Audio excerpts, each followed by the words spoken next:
Mari kita berdoa.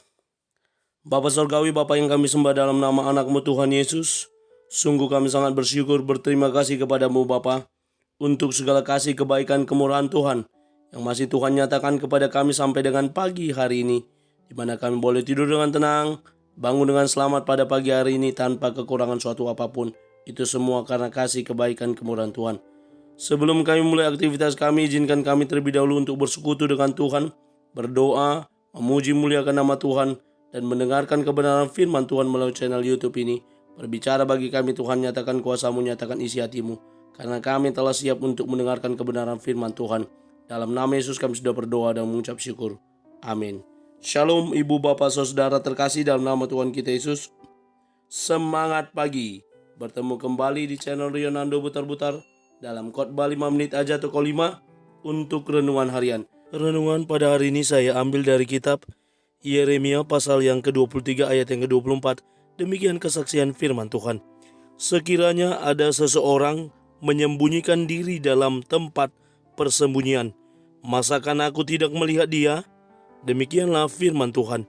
Tidakkah aku memenuhi langit dan bumi? Demikianlah firman Tuhan. Tidak ada yang tersembunyi di hadapan Allah. Ibu bapak saudara terkasih dalam nama Tuhan kita Yesus, semasa kecil dulu mungkin kita pernah bermain yang namanya petak umpet atau sembunyi endok di kampung saya, atau di luar negeri disebut hide and seek. Bagaimana petak umpet, sembunyi endok adalah bagian dari permainan anak-anak, yakni bersembunyi ke suatu tempat. Keberhasilan kita untuk tidak ditemukan oleh teman kita yang kena jaga atau kena endok, maka kita harus bersembunyi ke tempat-tempat yang memang sulit untuk dijangkau dia. Sebaliknya, kita berhasil untuk endok, yakni masuk mendapatkan benteng atau tempat di mana dia harusnya berjaga. Ibu bapak saudara, itu bagian dari permainan sembunyi endok.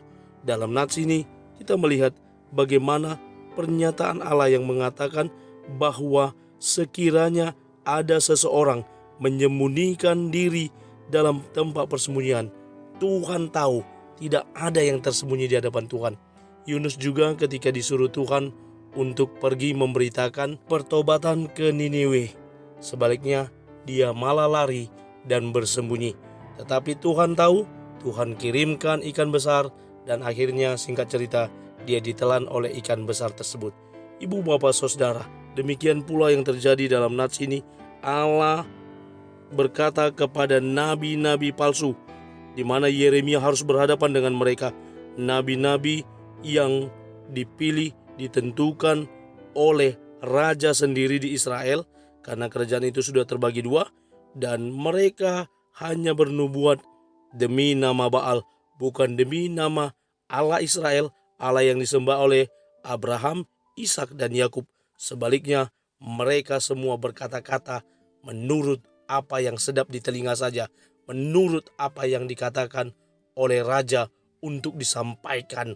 Ini hal yang salah dan tidak benar. Maka Allah melalui Yeremia berkata kepada mereka bahwa tidak ada yang tersembunyi di hadapan Allah, termasuk juga hati kita yang ditutupi oleh dada dan kulit dan tulang. Tidak ada yang tahu, tetapi Tuhan sampai kedalaman hati kita. Dia tahu dan mengenal kita. Lalu dilanjutkan dengan pernyataan bahwa Tuhan yang memenuhi langit dan bumi. Demikianlah firman Tuhan. Itu pernyataan Allah. Itu statement dari Allah yang disampaikan melalui hambanya Nabi Yeremia. Tentunya Allah yang menciptakan langit dan bumi dan memenuhi segala sesuatunya dengan kuasa, dengan firman-Nya, semua terjadi. Maka tidak ada yang tersembunyi di hadapan Tuhan. Kita pun mau bersembunyi kemanapun tidak bisa bersembunyi. Ibu bapak saudara, saya mengutip satu kata dan membuat satu kata motivasi kata-kata bijak. Yang pertama dari Lisa Samra, seorang penulis renungan harian. Kita tidak mungkin menghindari atau memperdayai Allah. Segala sesuatu yang kita lakukan terlihat olehnya. Lalu saya buat kata-kata seperti ini. Sepandai-pandainya kita bersembunyi dan menyembunyikan sesuatu, semuanya nyata dan tampak di hadapan Allah. Karena itu ibu bapak saudara, mari kita datang kepada Allah, menyampaikan apa yang tersembunyi di dalam hati kita, apa yang menjadi keluh kesah kita, apa yang menjadi pergumulan kita sampaikan kepada Allah. Karena Dia Tuhan Maha Tahu, Dia Tuhan Maha Peduli, Dia Tuhan Maha Segalanya. Amin. Kita bersatu dalam doa. Terima kasih Bapa untuk firman-Mu yang telah kami dengarkan pada pagi hari ini. Mampukan kami untuk menjadi para pelaku kebenaran firman Tuhan yang terus bertumbuh di dalam Tuhan, di dalam kebenaran firman-Mu Tuhan, sehingga kami dimampukan untuk menjadi para pelaku kebenaran firman Tuhan. Terpuji nama Tuhan, kami akan mulai hari kami dengan mengandalkan Tuhan, menaruh harapan pada Tuhan. Dalam nama Yesus kami berdoa. Amin. Selamat beraktivitas. Tuhan Yesus memberkati. Shalom.